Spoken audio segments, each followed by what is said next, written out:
예, 오늘 우리가 함께 은혜 받으실 말씀은 요한계시록 8장 1절에서 13절의 말씀입니다. 함께 읽겠습니다.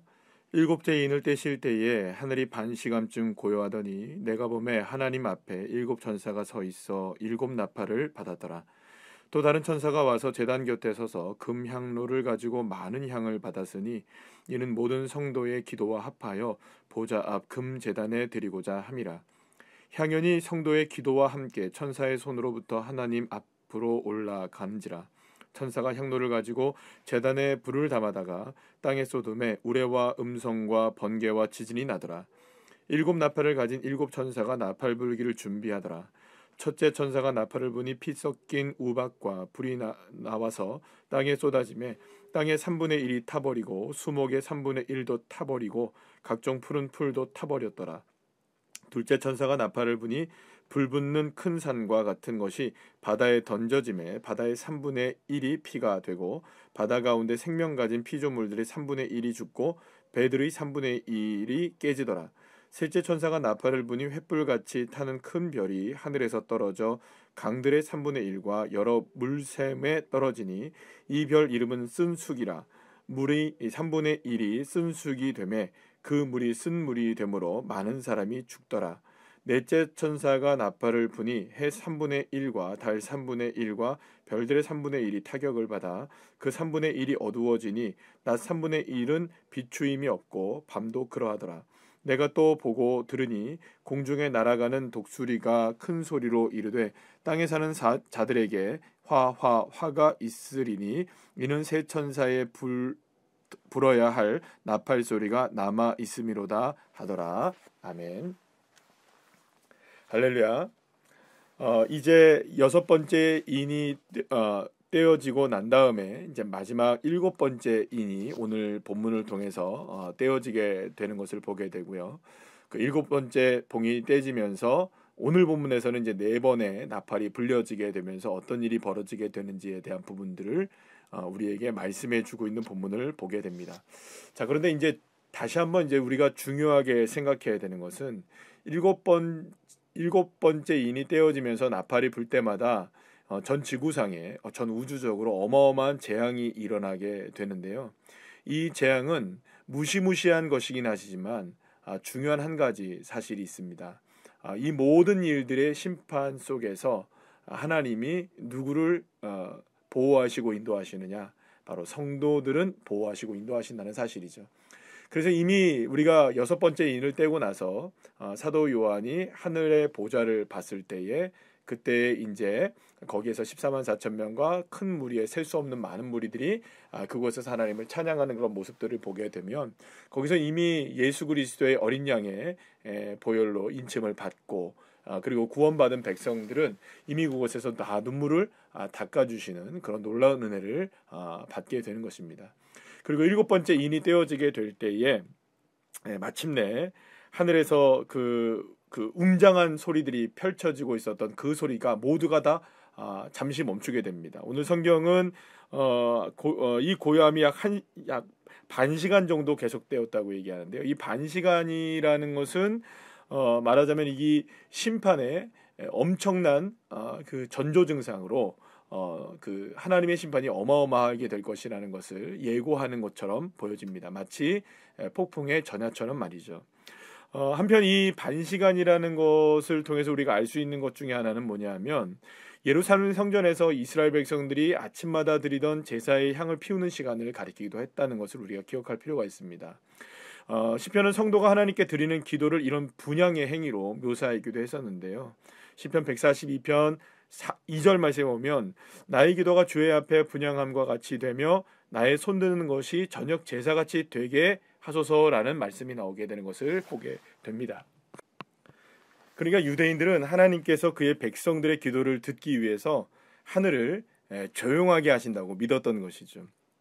그러니까 이 반시간의 조용한 시간은 하나님의 응답하신 시간이시기도 하고 하나님께서 성도들의 기도를 통하여서 함께 향이 올라가므로 하나님께서 그 모든 것을 흠양하시는 하나님의 뜻을 하나님이 우리의 모든 이 성도들의 기도에 응답하심으로 인하여서 하나님께서 이 모든 것들을 이루신다는 것을 보여주는 장면이라고도 볼 수 있습니다. 자, 그런데 이때 사도 요한은 하나님 앞에 서 있는 7천사가 하나님께 이제 7나팔을 받게 되는 것을 보게 되죠. 그리고 나서 이제 나팔이 불려지게 됩니다. 자, 그런데 이 나팔이 불려지는 경우는요, 어떤 경우에서 이 나팔이 불려졌었냐면, 먼저 전쟁할 때 이 나팔이 불려지죠. 또는 이제 회개를 촉구하거나 경고할 때 이 나팔이 불려지는 것을 보게 됩니다. 성경에서 또한 이 나팔이 불려졌을 때는 예배할 때입니다. 하나님을 경배할 때, 뭐 번제물을 드리게 될 때, 절기 때마다, 또 성전에 봉헌할 때 이런 예배와 관련되어서 이 나팔이 불려지게 되죠. 또는 뭐 언약궤를 메고 갈 때도 그렇고요. 그러니까 이게 결국에는 이 나팔이 불려진다는 것은 이제 그 하나님의 심판과 이 마지막 재앙이 임하여 전쟁이 이제 일어나게 될 것이고, 그러나 이런 모든 상황들을 통하여서 진정한 회개와 예배의 회복을 주님 촉구하는 장면들로도 우리가 볼 수가 있는 것입니다. 그러니까 이 재앙이 펼쳐지는 것은 재앙으로 끝내시려는 것이 아니라 오늘도 본문에서 계속 이제 남겨지는 것을 보게 되거든요. 그러니까 그렇게 남겨진다는 것은 회개하고 돌아오기를 주님께서 기회를 주시는 것이라고 볼 수가 있습니다. 자, 그런데 이제 오늘 3절 말씀을 보게 되면 또 다른 천사가 등장해서 제단 곁에 서서 금향로를 가지고 많은 향을 받게 되는 것을 보게 되는데, 이 향은 모든 성도의 기도와 합하여서 보좌 앞에 있는 분향단, 그러니까 곧 금향단에 드리게 되는 것을 보게 됩니다. 그러니까 결국에는 성도들의 기도를 결코 외면하지 아니하시고 그 기도를 통해서 하나님의 역사를 이루어내시는 그 놀라운 은혜가 있다는 것을, 그리고 성도들의 기도를 결코 외면하지 아니하시는 하나님의 놀라운 은혜를 우리가 볼 수 있게 되는 것이죠. 본문에서 향이 이제 성도들의 기도와 합하여서 보좌 앞에 금제단에 이제 그 드려진 것은 결국에는 제사에서 이제 향이 수행하는 기능이 무엇인가? 그러니까 결국에는 하나님께 드리는 제사가 하나님에게 뭐랄까요? 향기롭게 올라가도록 돕는 것이죠.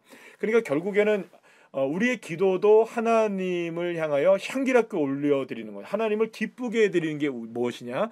기도라는 것을 알게 되는 것입니다. 그러니까 사랑하는 여러분, 우리가 기도를 할 때마다 하나님은 너무너무나 기뻐하시는 겁니다. 즐거워하시는 겁니다. 기도하는 주의 자녀들을 즐거워하시고 기도하는 주의 자녀들을 너무나 사랑하십니다. 그러니까 저와 여러분이 어떤 상황에 있다 할지라도 기도하는 주의 자녀들 되시기를 간절히 축원합니다. 자, 이제 마침내 7째 인이 떼어지게 되고 천사가 나팔을 불게 됩니다. 그렇게 이제 첫 번째 이제 장면을 통해서 이제 우리가 이제 나팔이 불려지게 되는데요. 이 첫 번째 나팔이 불려지게 되자 어떤 일이 벌어지게 되냐면 피 섞인 우박과 불이 나와서 땅을 완전히 초토화시키는 것을 보게 됩니다. 이것은 흡사 이제 그 애굽에 내려졌던 7번째 재앙 중에서 우박의 재앙의 모습을 우리가 연상하게 하는 그런 장면입니다. 특별히 이제 우박에 피가 섞여 내린다는 것은 앞서 이제 순교자들의 이 자신들의 피를 갚아달라고 기도했던 것에 대한 응답의 성격이 있는 것을 보게 됩니다. 그러니까 결국엔 순교하는 이런 모든 이 신앙적인 결단이 결코 헛되지 않는다는 것을 주님이 심판을 통해서도 나타나게 하신다는 것을 보게 되는 것이죠. 또 우박에 불덩이가 섞여 있다는 것은 하나님의 강력한 진노를 뜻하는 것이기도 합니다. 자, 어쨌든 여기서 이제 불덩이가 피 섞인 우박과 함께 내린다는 것은요, 이 재앙이 뭐 단순한 그 자연 재앙이 아니라 죄에 대해서 징계와 또 심판의 성격을 담고 있다는 것을 알게 됩니다. 자, 그런데 이런 이제 재앙이 내리게 되면서 땅의 3분의 1, 수목의 3분의 1이 다 타버리고 각종 이제 풀이 다 타버린다고 이야기합니다.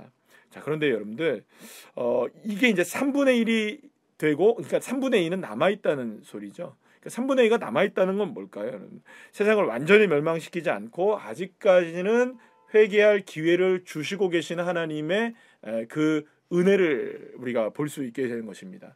이건 둘째나 셋째나 넷째나 다 마찬가지로 적용이 되어지게 됩니다. 둘째 천사가 나팔을 불게 되자 이제 불붙는 큰 산과 같은 것이 바다에 던져지고 바다의 3분의 1이 피로 변하게 되는 것을 보게 됩니다. 그러니까 바다 생물의 3분의 1이 그래서 죽게 되고요. 배들의 3분의 1이 다 파괴된다고 성경은 이야기합니다. 이거는 뭐 첫 번째 재앙이죠. 그래서 그러니까 그 모든 그 물이 피로 변하게 되는 그런 재앙을 연상하기도 하고요. 자, 그런데 이 둘째 재앙에서 작은 산도 아니고 큰 산이 뿌리째 뽑혀서 바다에 던져진대요. 그러니까 하나님의 이 진노와 이 재앙이 그러니까 좀처럼 뽑혀지지 못하는 거죠. 뽑힌 적도 없는 이 큰 산이 뽑혀져서 바다로 던질 만큼 엄중한 그 심판이 일어나게 된다는 것을 생각해 볼 수 있게 되는 겁니다. 큰 산이라고 예를 들어서 한번 생각해 보면 우리나라 예를 들어서 뭐 백두산이 뽑힌다, 뭐 지리산이 뽑힌다, 설악산이 뽑힌다. 이게 가능한 일이겠습니까? 그러니까 하나님의 심판을 땅을 향한 하나님의 심판이 얼마나 엄중한지를 우리가 볼 수 있게 되는 장면이죠. 세 번째 천사가 또 나팔을 불게 됩니다. 그때 횃불같이 타는 큰 별이 하늘에 떨어져서 강 3분의 1과 여러 물샘에 이제 파괴가 되는 것을 독성이 퍼지게 되어 파괴가 되는 것을 보게 됩니다. 이것도 결국에는 이 샘물이라는 게 뭘까요, 여러분들? 사람이 살아가는 데 있어서 가장 원천적인 물의 그러니까 생명의 근원이 되는 거죠. 그러니까 이 물을 마셔야만 살아갈 수 있는데 이 물이 다 파괴가 된다는 겁니다. 그러니까 이것도 마찬가지로 이제 애굽에 내려졌던 10가지 재앙 가운데 첫 번째 재앙, 물이 피로 변하는 재앙을 우리가 바라볼 수 있게 되는 것이죠. 그러니까 결국에는 이렇게 되게 되면은 모든 것들이 다 파괴되는 겁니다. 그런데 여기서 한 가지 우리가 생각해 볼 거는 이 큰 별이 도대체 무엇이냐라는 것이죠. 그러나 뭐 큰 별이 무엇이냐는 것이 우리가 뭐라고 정확하게 얘기할 수 없습니다. 뭐 그게 운석인지 하늘에서 떨어지는 큰 별이 어떤 운석인지 아니면 행성이 부딪히는 건지 우리가 그건 알 수 없지만 오늘 본문에서는 그것이 독성을 가진 것이 쓴쑥이라고 비유를 하고 있는 것으로 보게 될 때 결국에는 이 모든 것들의 파괴가 일어난다는 것은 자명한 사실로 드러나게 되는 것입니다. 네 번째 천사가 이제 나팔을 붑니다. 그때 해, 달, 별의 3분의 1이 타격을 받아 어두워지게 되는 것을 보게 됩니다. 이것은 마치 흑암에 재앙이 내려졌던 애굽의 10가지 재앙 가운데 9번째 재앙을 우리에게 연상시키는 재앙이기도 합니다. 그만큼 이제 하나님의 이 심판과 엄중한 이 경고가 단지 이 땅에만 머무르는 것이 아니라 하늘의 해와 달과 별까지도 온 우주적인 재앙으로 하나님의 심판이 이루어지게 된다는 것을 보게 되는 것이죠. 결국에는 여전히 말씀드리는 거지만 3분의 1만 타격을 입는다는 것은 아직까지도 최종 심판이 남아있다는 것을 알게 됩니다. 그래서 그런지 오늘 본문의 말씀에 보게 되면 오늘 13절 말씀에 보게 되면 독수리가 날아다니면서 큰 소리로 화가 아직 남아있다라고 이제 외치는 것을 보게 되죠. 그러니까 결국에는 이 공중에 날아다니는 새가 독수리가 화가 남아있다라고 얘기하는 것은 앞으로의 이 남겨진 3번의 나팔이 불려지게 될 때 어떤 재앙으로 얼마나 엄청난 화가 임하게 될 것이라는 것을 알게 되는 것이죠. 그러나 중요한 것이 있습니다. 이렇게 재앙이 임한다 할지라도 사랑하는 여러분, 애굽에서의 재앙을 생각해 보시죠. 마지막 그 장자의 죽음의 재앙을 어떻게 피할 수 있었습니까? 문설주의 어린 양의 피를 바른 가정들마다 이 이게 재앙이 넘어가는 거죠. 그래서 이게 6월절의 의미가 아니겠습니까? 마찬가지입니다. 우리가 성도들로서 예수 그리스도를 온전히 믿고 십자가의 보혈을 붙들고 내가 하나님 앞에 온전한 기도의 삶을 살게 되면 하나님께서는 그것을 넘어가게 하시는 축복이 있게 되는 것입니다.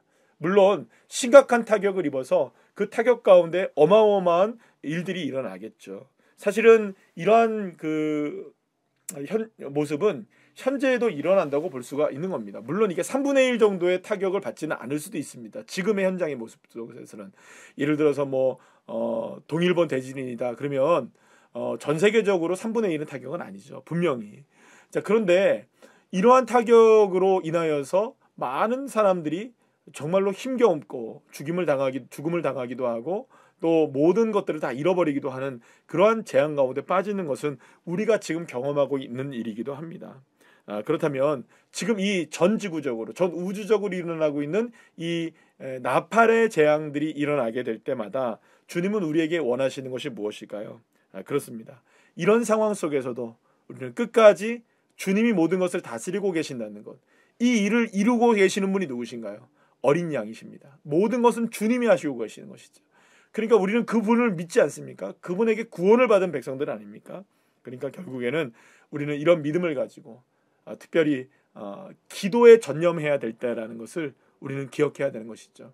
이런 재앙의 순간들, 우리가 마지막 날이 다가오면 다가올수록 오직 더 십자가를 붙들고 더 주님 앞에 기도함으로 말미암아 믿음으로 승리하는 귀한 자녀가 되어야 할 것입니다. 오늘도 기도로 주님 앞에 향기로운 삶을 살아가시고 어떠한 삶이 우리에게 다가온다 할지라도 주님이 나와 함께 동행하시는 그 믿음으로 승리하시는 귀한 자녀들 되시기를 간절히 축원합니다.